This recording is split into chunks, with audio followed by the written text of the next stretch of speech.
jumping right in, Mike, I mean, how'd you get here? You always wanted to help people. I mean, what's a little bit of your background? Yeah, so I guess going into college, I was looking at, I don't think a lot of people know this about me, but I was looking at going into pastoral ministry, into youth pastoring. Always had a heart for kids and for families. And then that realm, it just didn't quite work out. And so I went in a little different direction. And instead of doing that, I went into police work for a little bit, which was not great for me. And I figured that out pretty quickly. Spent like a year there, but got some more experience with working with different people, different groups, some families that, weren't, it wasn't going so well for them. And through that, I ended up going into Department of Social Services and working with some foster care and foster kids. And so that was a much better fit for me. And so that was really nice. And I did that for about 10 years. And then through that, I started rubbing shoulders with some counselors, some independent counselors, and had a real heart for families and for children at that point. And so started getting my master's. And then after I got my master's, I worked at National Counseling Group. And that's where I worked as this thing called TDT, but it's a therapeutic day treatment worker in the schools, in elementary schools. And that's where this idea of kind of coupling sports with like mindfulness and treating kids and treating mental health really came into the picture. Because I don't know, kids in elementary school, they're not really thinking about mental health at all, but they're having some pretty serious issues of like managing behaviors, managing emotions. And so I started playing a lot of sports, throwing the ball with them, kicking the ball around with them, and working on, how they can cope with different things. And so, and that I really felt like it worked really well, because it's this nice distraction of throwing a ball around, kicking a ball around, just kind of getting them in an element of like calm, and then being able to talk through some things, talk about, what's going on, why they're, having such trouble with managing emotions. And so I think that was really good. And so I took that into, some independent counseling and,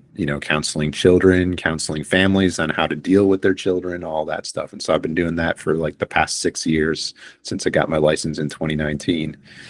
And and then obviously with everything from there, I got approached with this idea of, hey, we've got this training going on that's called MSPE. I don't know. It seems kind of interesting. You want to go to it? And I was like, yeah, sure. It stood for Mindful Sport Performance Enhancement. And it was really cool because as I was sitting there getting this training, I was like, oh my goodness, like this is stuff that kind of, I don't know. It just seemed like that's what we should do is, incorporate sports and just, getting active with things. And it kind of calms a lot of people, it calms the mind and stuff like that. And now they're given like the research and the evidence to why that works out pretty well and how you can really incorporate this in doing better in sports. But also I saw, a lot of things that I could incorporate this into helping the people that I work with on a daily basis. So it was really nice. That's awesome, man. That's very cool. Yeah, I could totally see guard coming down, and kind of being more at peace with the conversation and being more open to actually listening instead of like kind of, having, like I said, those walls up. When you're playing sports or, kicking a ball around or tossing a ball, but that makes a lot of sense. Talk to me a little bit more, if you would, about MSP and maybe kind of segue into what, what the athlete or what somebody that's into sports, might be dealing with as they get into, I guess a middle school, high schoolish type, landscape. So what's MSP, and then what are you seeing that kind of stands out with people who are kind of athletically inclined? Yeah. So it's interesting too, because I played sports all growing up. Really love sports. Played baseball since I was like 4 years old. Started playing soccer in middle school. Always played pickup football on the street where I grew up. Played some basketball in high school too. And I really feel like what I experienced as a player is just a lot of stressful situations over you've got to play well, you've got to practice, you've got to do these things, or you're not going to get anywhere or be able to do anything. There's a lot of expectations of, do this for the team and all that stuff. And then I really feel like when I meet with some people in these areas too, especially teenagers, not a ton that I've met with, but I know it's a big culture around here where it's like people are playing sports and they're playing a lot. And I think what I've seen with my own kids too is I remember like when I was younger, we practiced for, maybe like twice a week or something for a couple of hours, and that was good enough. And then you'd go play a game on Saturday or whatever. And it seems like that there's a culture, I don't know if it's just in this area around the country, where it's like some of these kids that are 9, 10, 11 years old are practicing as much as I did when I was in college playing soccer, like every single day, 2 hours a day, and then like a couple of games a week. And it's like, man, this is like high pressure. It's a lot of stuff. And I think some people have the idea of, oh, they could either get a scholarship for college and have some college paid for, or maybe even go into like some professional sport arena, or use their knowledge in like a business applications for business in the sport or something. But it just seems like there's a big push and a big drive for that kind of thing. And I think it puts a lot of pressure on people. And I think also what you see happen is when you've got all that stress and pressure, is you tend to do much more poorly at the sport that you're playing because of all the stress and all the expectation. That's almost all you can think about at some points, where it's like, I've got to keep practicing, I've got to keep playing, I've got to keep doing, going to all of these events for the sport. Why? Because I've got to get a scholarship, or I've got to get good enough to be able to play at this level. And it just takes all of the fun out of playing. And it's like, why do you start playing these games? And it's like, because it's fun, but I think at some point you just lose a lot of the fun of it, because you're doing it just because this is what you have to do to be good enough to play at the level that you're playing. And it kind of zaps that out of it. And so I think that what mindful sport performance enhancement really focuses on is the fact that, hey, you're going to do a lot better at your sport if you stop stressing out about it and stop worrying about it so much, and just enjoy the game, enjoy the process of it, enjoy, all the things that you started playing for when you're, 5, 6, 7 years old. All those things, get back to some of those ideas, and just have fun doing it. And then, all of those skills, all that practice, it's gonna come to fruition, but you have to give yourself the ability to just enjoy it. That makes a lot of sense. And I can see applications, beyond even sports with what you're talking about, they're trying to get savant level and putting a lot of pressure on yourself, and then, kind of taking your eye off, or losing that through line that was good and balanced in you at the beginning, and you liked it and everything was cool, and you felt, and then it gets frazzled. I can see that. I think you touched on a pretty good point, that Loudoun County, specifically Northern Virginia, Maryland, like our area in sports, plus what I've come to realize with talking with some of your colleagues and others in the area, like the high pressure grades, career type, trajectory. It's all set now, for me. I got to get it now, and that kind of, I'm not even sure what to call it, but just, my worth is wrapped up in my productivity and my results, as a productive member of society or whatever. Have you worked with individuals that kind of exemplify some of that have that rub off on them?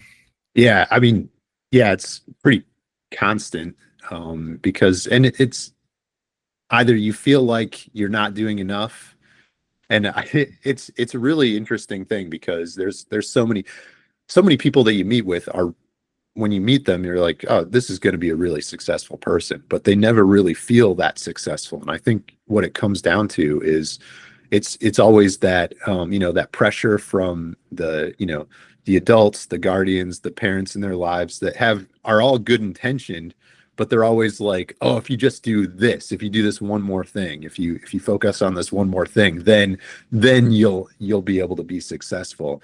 And I think it's coming from a heart of, they see all this potential. This kid or this person is really, really special. They're going to be able to go far. But I think what it does is, for that person, you never really feel like you're the best at anything, or you're really proficient.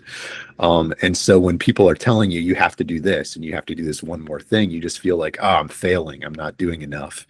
And so I think that can be really, really hard and really detrimental, because it's like, no, you're doing fine. You're doing all the right things, all the best things, but you just have to realize your proficiency at it and recognize, like, hey, it's coming from a place of, you can always do a little bit better, but recognize all the things that you've accomplished and all of what you've gotten to, all the things just all the things that you've accomplished with it, and recognize those things, and be content with that in some ways. And then also see it as a goal of, okay, I can shoot for this next goal. But also enjoy the process of it, of like, hey, this is kind of fun, working on these things, learning new things. And so I guess just bringing that back to the MSPE mindset, I just really liked the aspect of it. What they brought into it was the fact that when you're playing sports and you have all that pressure on you of you have to do these things, a lot of times you get so caught up in just thinking about, I've got to do this to get to this. You kind of lose out on just the aspect of enjoying the play, the fact that, I don't know, I guess let's just take, for instance, like baseball, like you're playing baseball and you're like constantly going to the batting cages, you're constantly practicing, you're constantly throwing, constantly taking, doing one more pitch or whatever. Sometimes you just miss out on the fact that, hey, you get to be outside, playing with a team, enjoying the, social aspects of it. Just the fact that you can perform at a level where you're walking around, you're running, you're jumping, you're, you're using muscles, just doing all those things that are like, not everyone can do all that stuff. That's pretty special that you're able to perform at a level that you're performing at. Don't miss out on that, and the enjoyment of being able to do those things on a daily basis. And instead, I think people get just focused on the fact that, but I have to make it to this next level because I have to do it this way.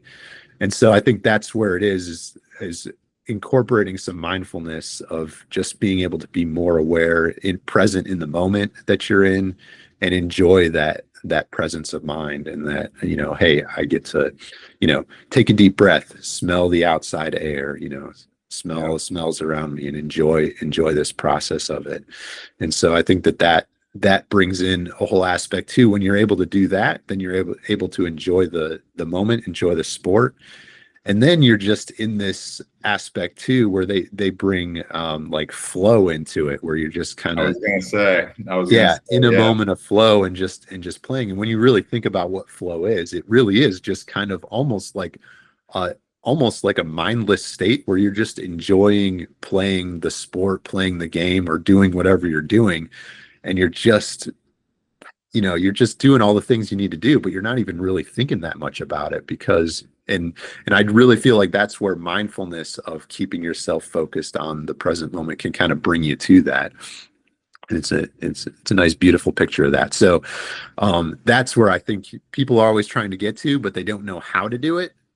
People are always like, oh, just really be focused in on your sport, get focused in, get locked in is what a lot of people are saying now, like, get locked in. And you're like, okay, that sounds good. How do I do that? No one can give you like a step-by-step, like, this is how you get locked in things. And I really feel like that's what MSP brings into things too, is it gives you a step-by-step process of how you can get locked in and make sure that you're going to be locked in those moments when you want to be and need to be. And again, getting back to enjoying the process of practicing and playing and enjoying a sport.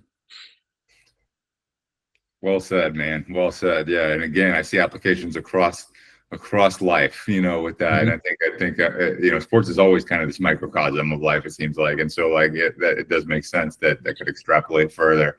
That's awesome.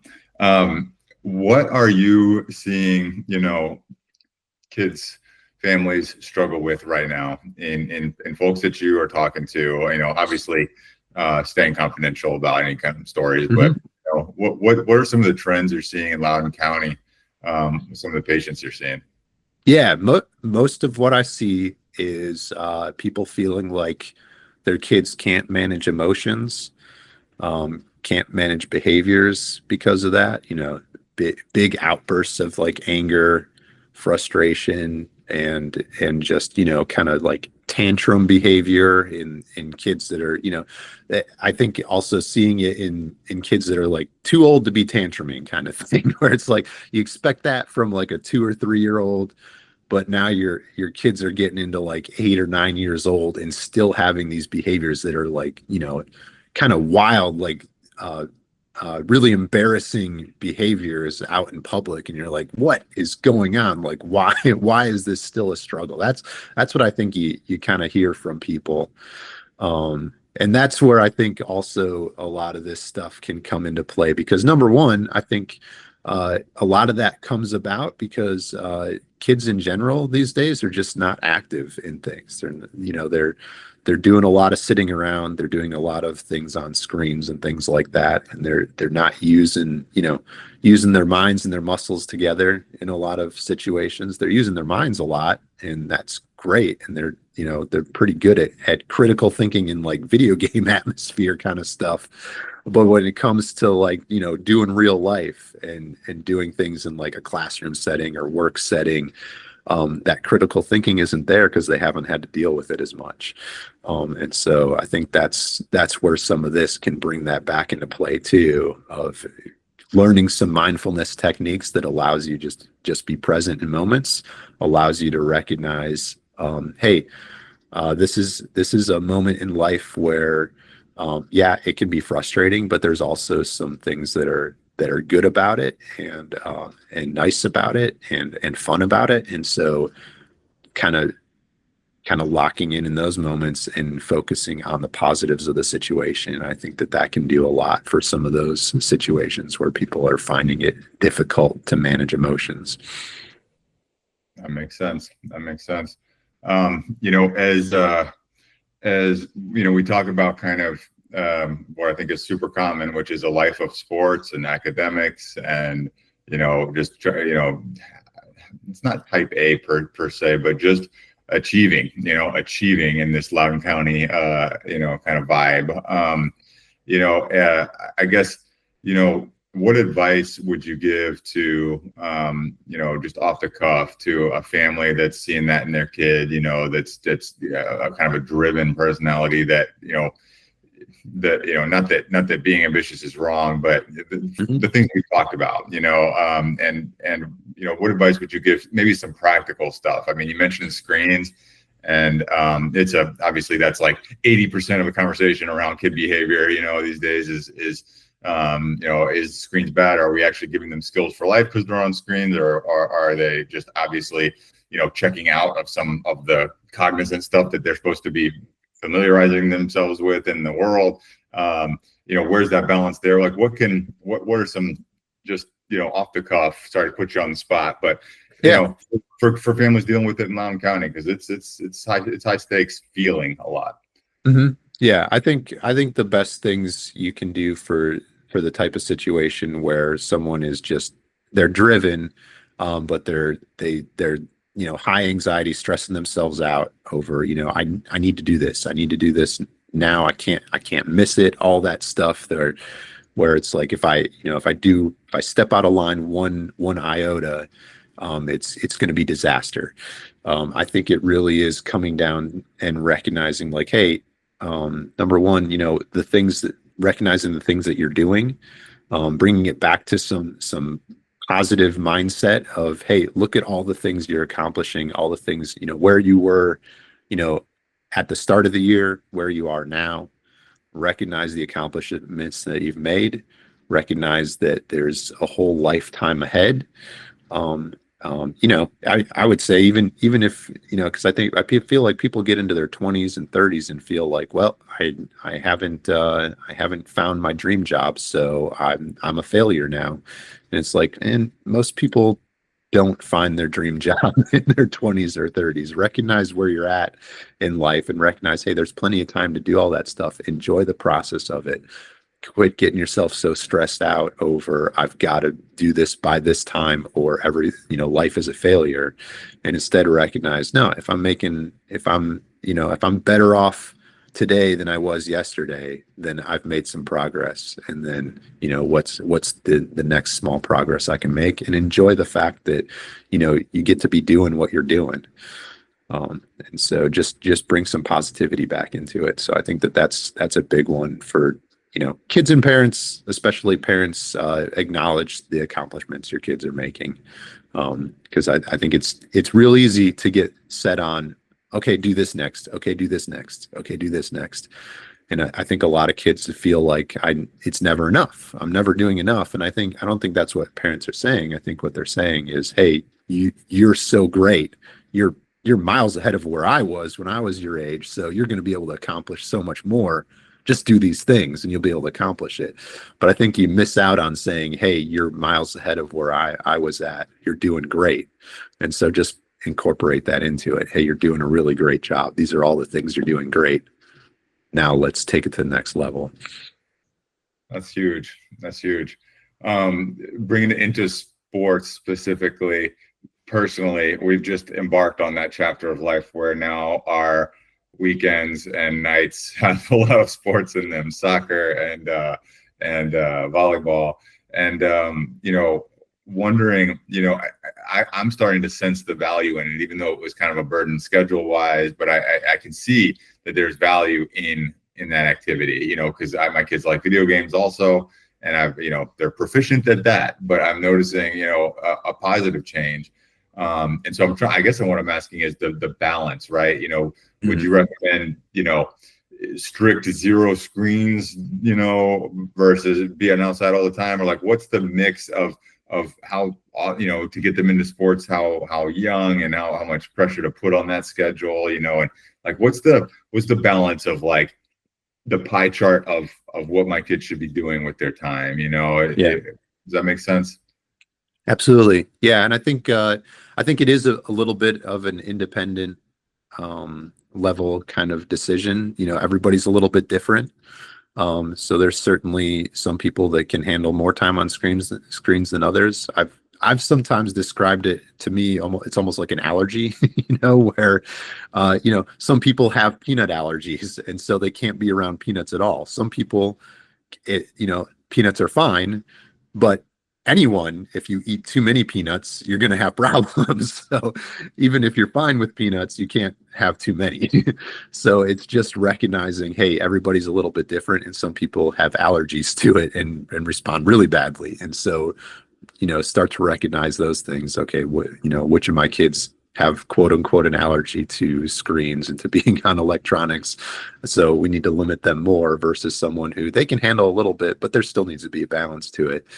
And then the other thing I'd say about, just when you're talking about trying to do sports and manage life, manage the, running to this thing and running to this next event or this next thing, is just making sure you're checking in with your family members and with everyone, and making sure, hey, are we balancing this well? Do we feel like we have enough time for each other? Do we have enough time for other aspects that we find important in life?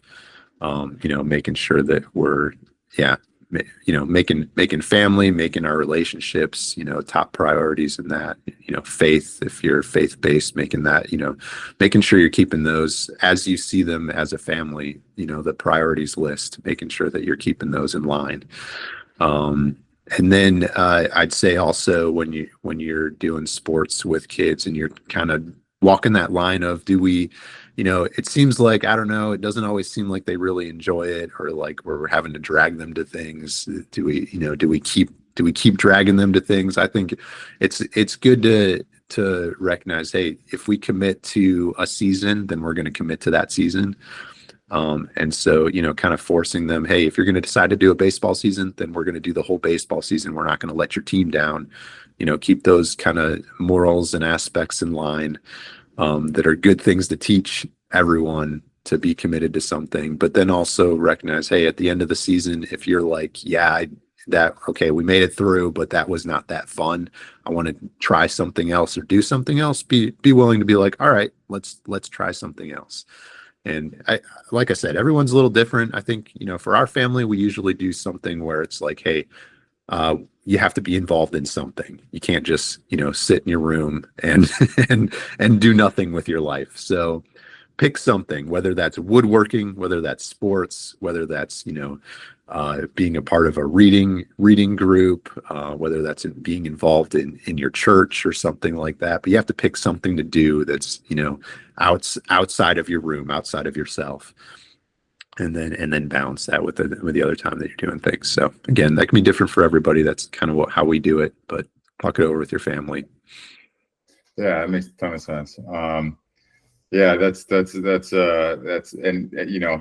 that commitment, again, man, I just keep extrapolating all of these kind of sports and, ideas into, I was never a huge sports guy growing up, but I kind of missed that, the commitment to the team, the commitment to things that aren't yourself, and like what that can do for a personality growing up, that the kind of principles that it instills. It sounds, I mean, yeah, that's awesome. The edge, I think, as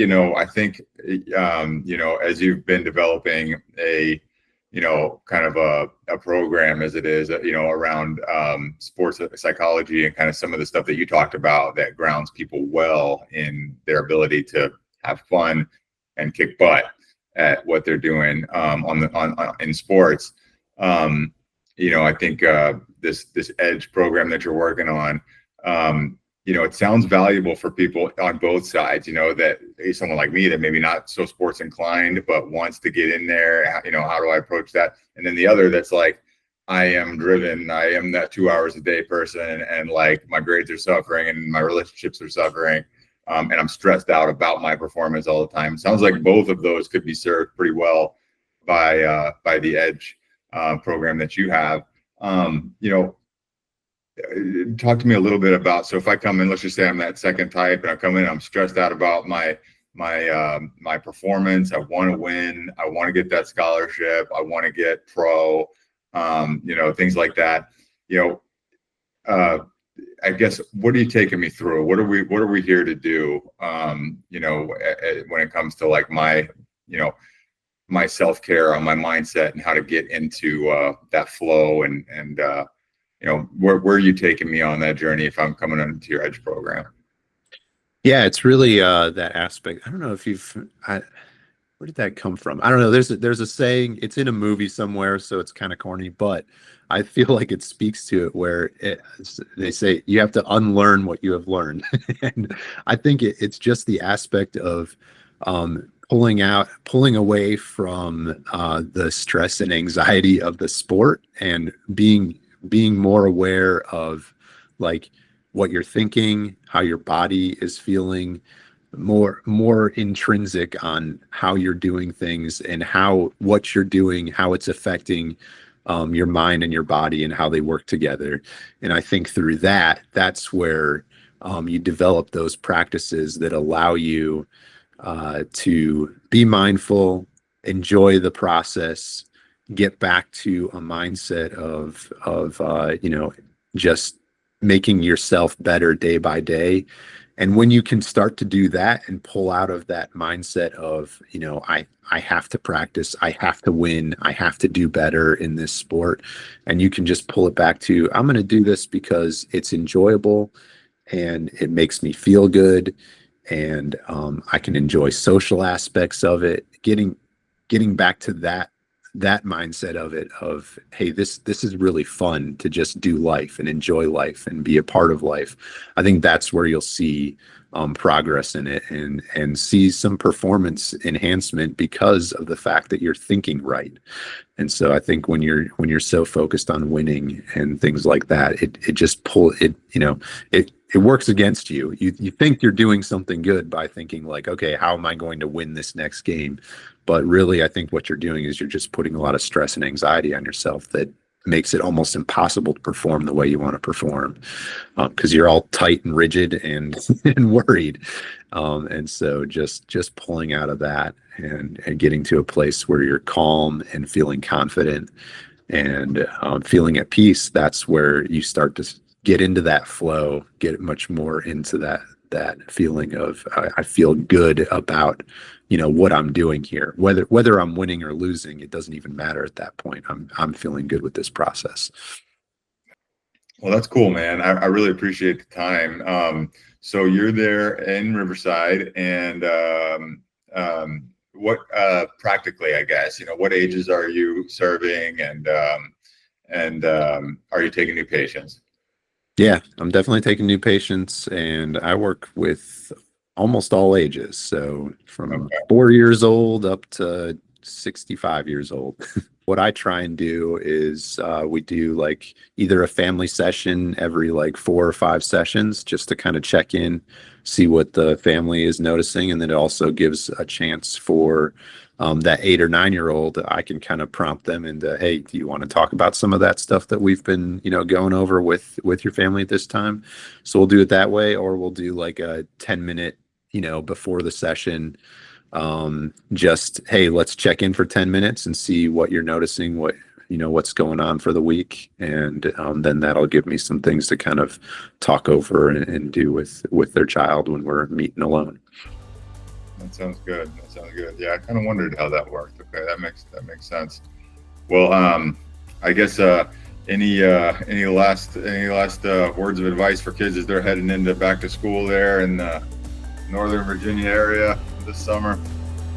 I would say, a secure and confident person is a successful person. So above all, recognize your accomplishments and be secure and confident in what you're doing.